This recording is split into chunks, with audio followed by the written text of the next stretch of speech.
Prestali so težavno leto 2009, ko so bili pred odločitvijo, ali gredo v investicije v avtomobilsko industrijo, ki jim prinesejo nove posle z veliko dodano vrednostjo, ali pa počasi stagnirajo in začnejo odpuščati.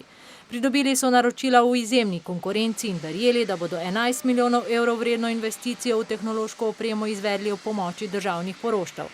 Toda danes se Žerdoner sprašuje, ali je ta denar res na razpolago gospodarstvu, če pa po pol leta truda in dogovarjanja na koncu ostanejo praznih rok.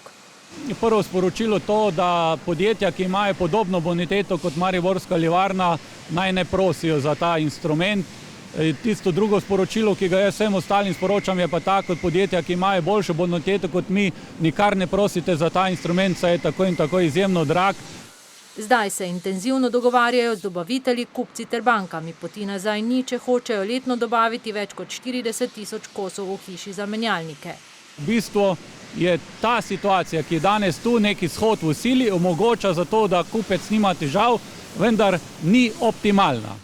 Da bi lahko izpolnili trenutna naročila, bi potrebovali še eno linijo, tako pa je to mesto v tovarni za zdaj prazno. Na drugi strani pa iščejo kupce za odprodajo programa Aklimat, gre za proizvodnjo radiatorjev, in strateške partnerje, ki bi vstopili v sanitarni program Armal, saj za obstoj in razvoj nujno potrebujejo svež kapital.